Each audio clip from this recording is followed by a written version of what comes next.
எவ்வளவோ கழுவி ஊத்துனாங்க. நரேந்திர மோடி அவர்கள் எவ்வளவு பெரிய டஃப் நெகோசியேட்டர்ங்கறத ட்ரம்பே 100 முறை சொல்லியிருக்காரு. பட் ஏதாவது தப்பா வந்துச்சுன்னா we will raise our voice. Grand Royal Tours presents Behind Notes Beyond the News with Rangraj Pandey, powered by Karthipuram, Coimbatore 200-acre Dream Township Premium Plots, Air Fiber Wi-Fi, Social Eagle AI and Digital Marketing Academy, Tamil Nadu's #1 trusted learning platform, Naturals, world's fastest growing salon chain, Arabian Garden Seafood Restaurant, Howda Pay, powered by Workabee. உங்களுடைய பொருளாதார கொள்கை தவறா போயிடுச்சு. அதனால தான் இந்த 50% சொன்னாங்க. ஆனா இந்தியாவின் நலன்களை விட்டு கொடுக்க மாட்டேன்னு ஒற்றை புள்ளியில பாரத பிரதமர் நின்னாரு. அமெரிக்க அதிபர் பாரத பிரதமருக்கு பண்ணாரா? பாரத பிரதமர் அமெரிக்க அதிபர் பண்ணாரா? அமெரிக்க அதிபர் பாரத பிரதமருக்கு பண்ணாரு. உங்களுக்கு தெரிஞ்சிருக்கும் யார் இறங்கி வந்தா யார் ஏறி போனாங்க.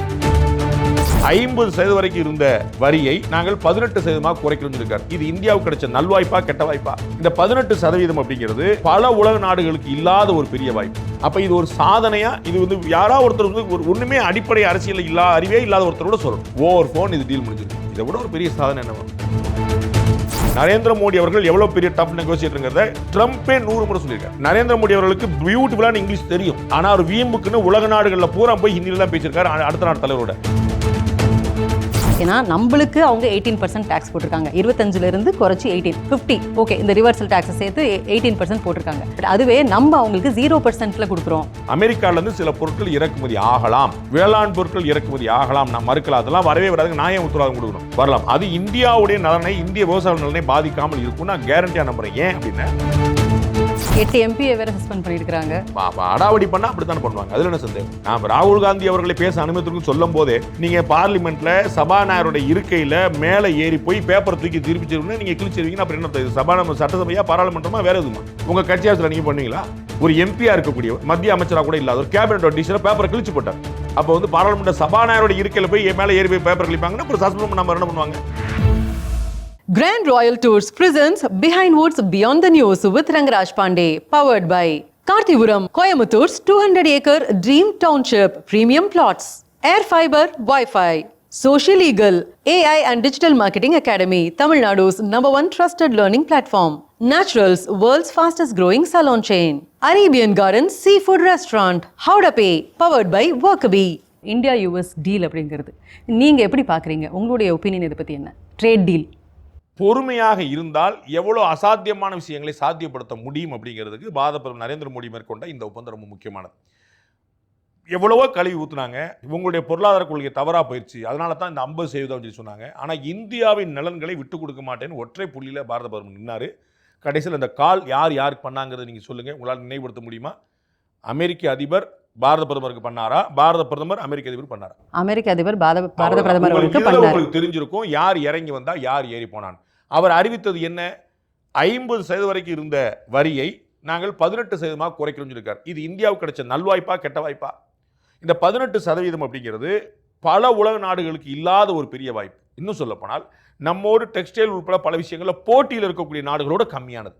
அப்ப இது ஒரு சாதனையா? இது வந்து யாரா ஒருத்தர் வந்து ஒண்ணுமே அடிப்படை அரசியல் அறிவே இல்லாத ஒருத்தரோட சொல்லணும்.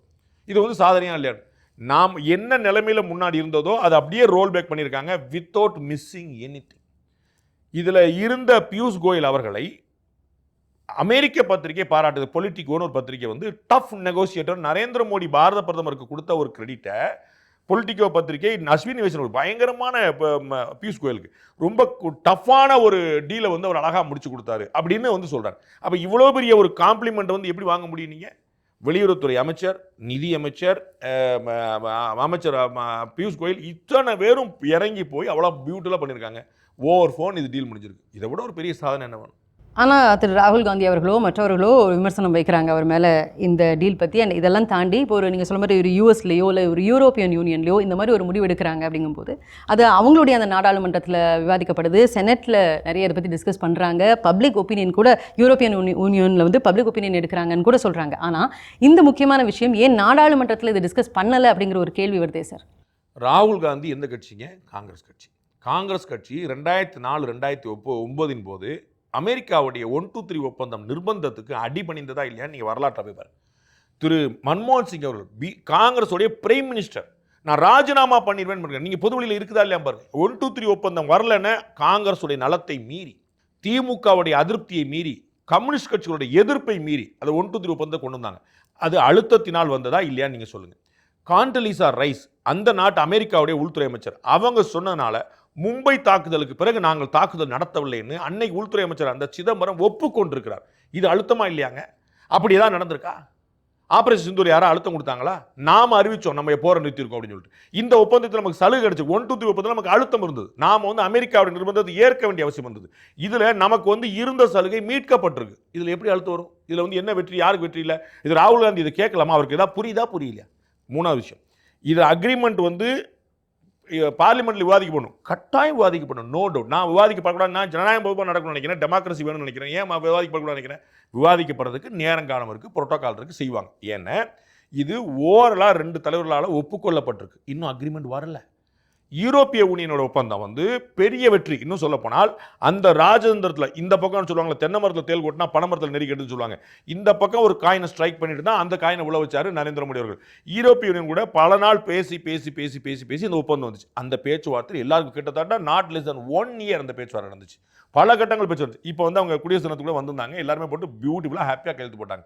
அந்த மாதிரி இன்னும் ஒப்பந்தம் கையெழுத்தாகல. ஃபார் இன்ஃபர்மேஷன், இது ஓரலாக ஒப்புக்கொள்ளப்பட்டிருக்கு. இம்மிடியேட் எஃபெக்டாக நான் கொடுத்துருங்க, என்னென்ன டேர்ம்ஸ், என்னென்ன கண்டிஷன்ஸ், இந்தியா என்ன கொடுக்கணும், அமெரிக்கா, இதெல்லாம் இனிமே தான் வாதிக்கணும்.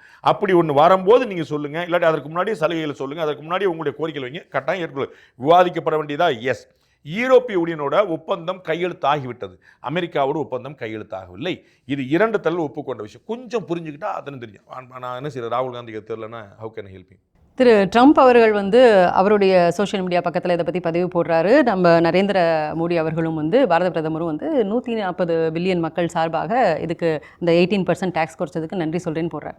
இதுவே அவங்க ஓப்பனாகவே அவங்களுடைய சோஷியல் மீடியா பக்கங்களில் ட்ரம்ப் அவர்கள் மட்டும் இல்லை, அங்கே இருக்கக்கூடிய நிறைய அவங்களுடைய அந்த ஒயிட் ஹவுஸில் இருந்துமே ட்வீட் போட்டே இருக்கிறாங்க. ரஷ்யாவிலேருந்து நம்ம வாங்கக்கூடிய எண்ணெயை நிறுத்துறதுக்கு இந்தியாவில் ஓகே பண்ணிட்டாங்க அப்படிங்கிறது போடுறாங்க. ஆனால் நம்ம பிரதமர் அவர்கள் அதுக்கு மறுப்பு எதுவும் போடல. இது டிப்ளமேட்டிக்னு எடுத்துக்கணுமா, இல்லைன்னா இது டிஸ்கம்ஃபர்ட்னு எடுத்துக்கணுமா? 1000 சொல்லுவீங்க, நான் உட்காந்து பேசிட்டு இருக்க வேண்டிய அவசியமே இல்லை. அதில் என்ன குழப்பம்? அமெரிக்காவில் அதிபர் சொன்னார், ஆபரேஷன் சிந்தூர் நான் தான் நிறுத்தினேன்னாரு. அவர் சொல்லிக்கிட்டே போக வேண்டியதான். இன்னைக்கு 100 முறை சொல்கிறார். பல பேர் ஒப்புக்கொண்டாங்க. பாகிஸ்தானுடைய வெளியுறவுத்துறை அமைச்சர் ஒப்புக்கொண்டுட்டார். எல்லாருக்கும் தெரிஞ்சு வச்சு என்னன்னு, இதை அறிவிச்சது யாருன்னு நமக்கு எல்லாருக்கும் தெரியும். பாரத பிரதமர் பார்லிமெண்ட்ல பேசும்போது யாருடைய அழுத்தமும் கிடையாது, நாம முடிவெடுத்தோம்னு சொல்லி சொன்னார். சரிங்களா? அது ட்வீட் கிடையாது, இன்னும் அவருடைய பேச்சு பார்லிமெண்ட்ல. என்ன கணக்கு அப்படின்னா, இதெல்லாம் கடந்து பல காலத்தில் அவர் கத்திக்கிட்டே இருந்தாரு, எனக்கு நோபல் பரிசு கொடுக்கணும், இந்தியா போற நிப்பாட்டினாரு. யாருமே கண்டுக்கல. அவரா பேசியிருந்தார். நோபல் பரிசு கமிட்டி திட்டிட்டு இருந்தார். அவர் சொல்றதுக்கு நம்ம ஏங்க சண்டைக்கு போகணும்? யாரோ ஒருத்தர் நம்ம ஏன் சண்டைக்கு போய் நம்ம கெடுதல் வாங்கணும்? சைனா கூட நம்ம பகைக்கு போகிறதில்ல. ஏன்? நாளைக்கு தேவைப்படுவான். புரியுங்களா? அப்போ நம்ம பகைக்கு போகாமல் இருந்தோம். இதுதான் டிப்ளமசி. பியூட்டிஃபுல்லாக பண்ணோம், ஒரு பிரச்சனை இல்லை. அவங்க 1000 கிளைம் பண்ணிட்டு போகிறாங்க. ஒப்பந்தம் வரட்டும், தெரிஞ்சுக்க போது கத்திரிக்காய் முத்துனா கடைக்கு வந்தாகணும். அன்னைக்கு நம்ம பேசுவோம்.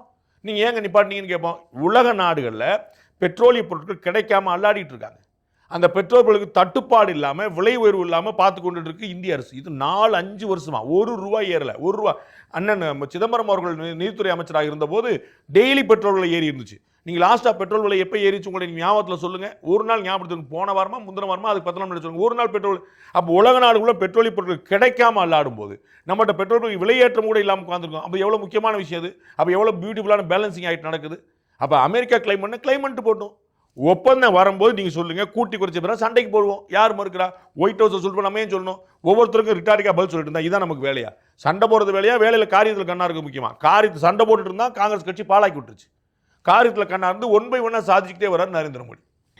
இப்போ 2024ஆம் ஆண்டினுடைய ஒரு தரவுப்படி என்ன சொல்கிறாங்கனாக்கா, இந்தியாவிற்கு அமெரிக்கா ஏற்றுமதி செய்த பொருட்களினுடைய மதிப்பு $41.5 பில்லியன். அதே வருஷம் இந்தியாவுக்கு அமெரிக்கா வழங்கின சேவை துறையினுடைய ஏற்றுமதி மதிப்புங்கிறது $41.8 பில்லியன். ஸோ இது ரெண்டையும் கூட்டினாலே கிட்டத்தட்ட $83 பில்லியன் தான் வருது. ஆனால் இப்படி இருக்கக்கூடிய காலகட்டத்தில் $500 பில்லியன் அந்த மதிப்பு உயர்த்துவோம் அப்படின்னு அவங்க ஒரு கோல் வைக்கிறாங்க. கிட்டத்தட்ட 500%க்கு மேலே. இதை நம்ம ஒத்துக்கிட்டோன்னு அவங்க சொல்கிறாங்க. வர்த்தகம் தானே, இறக்குமதி. நான் சொல்லியிருக்காங்க, வர்த்தகம் இந்தியா US ட்ரேடு 500 கோடிக்கு வரும், 500 மில்லியனுக்கு வரும், 500 ட்ரில்லியன். சந்தோஷம் தானே? நானும் கொடுப்பேன், நீங்களும் கொடுப்பீங்க தானே? நம்ம 1947 நம்ம பட்ஜெட் என்னவா இருந்துச்சு? 2025 தான் பட்ஜெட்டா? ஏன்னா கூடத்தானே செய்யும். வர்த்தகம் கூடட்டும். வர்த்தகம் கூடல நீங்கள் வாங்கிட்டே இருப்பீங்க, நாங்கள் கொடுக்க மாட்டோம்னு சொல்லி சொல்லுங்கள், யோசிங்க. இல்லை நாங்கள் கொடுத்துட்டே இருப்போம், உங்களை வாங்க மாட்டோம்னு சொல்லுங்கள், யோசிப்போம். இன்னைக்கு நேற்று இதுவாக இருந்துச்சு, நாளைக்கு இவ்வளோ வரும். சந்தோஷம் தானே? வளரும் தானே? இந்தியாவில் வந்து அவங்க ஒரு விவசாய பொருட்களை எல்லாம் இங்கே வந்து அமெரிக்காவினுடைய விவசாய பொருட்கள் இங்கே உள்ள வரப்போகுது. அமெரிக்காவிலேருந்து நிறைய பொருட்களுக்கு 0% டேக்ஸு அப்படிங்கும்போது இது ஒரு பெரிய சந்தை, ஒரு பெரிய மார்க்கெட். இப்போது இது அமெரிக்காவுக்கு வேலை வாய்ப்புகளை ஏற்படுத்தும், அவங்களுக்கு பெனிஃபிட் தருமா? இந்தியாவில் அது எந்த வகையான ஜாப்ஸ் கிரியேட் பண்ணும், இல்லை நமக்கு அது எந்த வகையில் பெனிஃபிட்? என்ன நம்மளோட, ஏன்னா நம்மளுக்கு அவங்க 18% டேக்ஸ் போட்டிருக்காங்க, 25லேருந்து குறைச்சி 18, 50, ஓகே, இந்த ரிவர்சல் டேக்ஸை சேர்த்து 18% போட்டிருக்காங்க.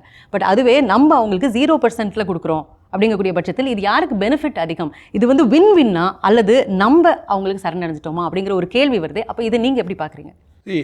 எனக்கு அந்த பேர் சரியாக நினைவில் வரல. முன்னாடி வந்து பார்த்தீங்கன்னா ஒரு கத்திரிக்காவுடைய ஒரு பிரீடு ஒன்று எடுத்து இதுதான் வாங்கணும்னு சொல்லிட்டு இதே வெளிநாடுகள்லேருந்து அழுத்தம் வந்து அதை இந்தியாவில் கொடுத்தாங்க. நம்ம வந்து பாராளுமன்றம் வரைக்கும் போய் பயங்கரமாக சண்டை போட்டு அது வந்து பெரிய எதிர்ப்பு இருந்துச்சு. அப்படி பண்ண காங்கிரஸ் கட்சி, அதையெல்லாம் ஏற்றுக்கொண்ட காங்கிரஸ் கட்சி இதை பற்றிலாம் பேசல அர்த்தம் இல்லை. இந்தியாவுடைய அடிநாதமாக இருப்பது வேளாண்மை, விவசாயம். அதை விட்டு கொடுக்காம பண்ணுவாங்க. கிட்டத்தட்ட நிறைய டெக்னாலஜி. இப்போ கூட பார்த்தீங்கன்னா தமிழ்நாட்டில் இருந்து எடப்பாடி பழனிசாமி அவர்கள் முதலமைச்சராக இருந்தபோது அமெரிக்கா உட்பட பல நாடுகளுக்கு போயிட்டு அங்கே இருக்கக்கூடிய கால்நடை பண்ணைகளுடைய டெக்னாலஜி எடுத்துருந்தார்.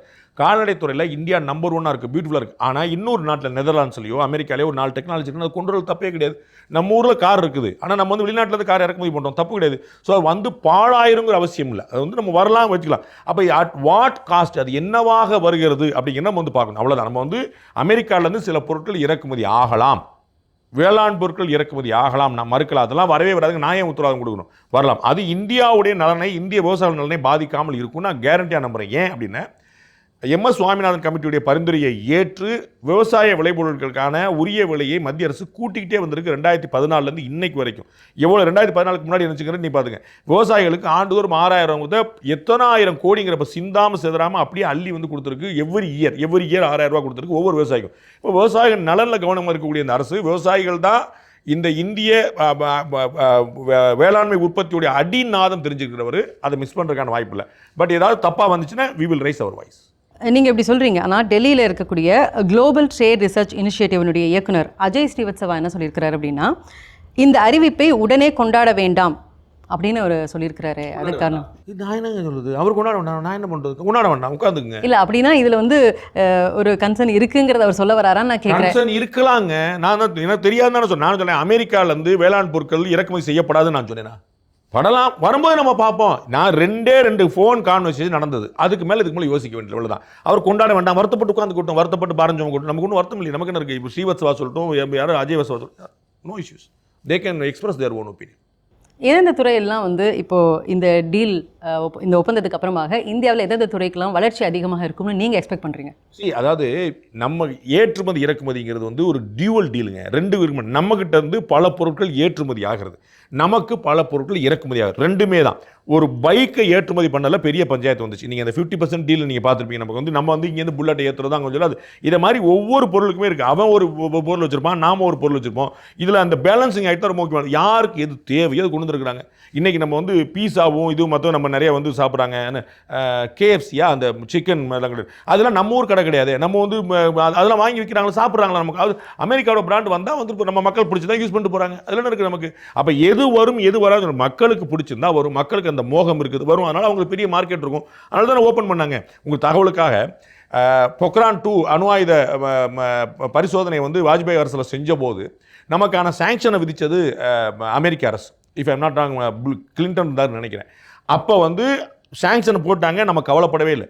அவர்களே போராடி மல்லு கட்டி, எப்பா இந்தியா பெரிய மார்க்கெட்டுப்பா, இவனுக்கு வந்து 4 பேஸ்ட் கிடையாது சொன்னால் வேப்பங்குச்சி வச்சு தேய்ச்சி போயிடுவான்ப்பா, நீ தான் நம்ம தான் விற்கிறேன்னு சொல்லிட்டு அவர்களாக ரீமே பண்ணாங்க. அவ்வளோதான். நம்ம அவர்களுக்கு நாம தேவை. அப்போ நம்மளை சரியாக பயன்படுத்திக்கணும், அவருடைய கேட்டுக்காதோம். அவர்களை சரியாக பயன்படுத்திக்கணும் நம்ம தெரியும். நரேந்திர மோடி அவர்கள் எவ்வளோ பெரிய டஃப் நெகோசியேட்டருங்கிறத ட்ரம்ப்பே 100 முறை சொல்லியிருக்காரு.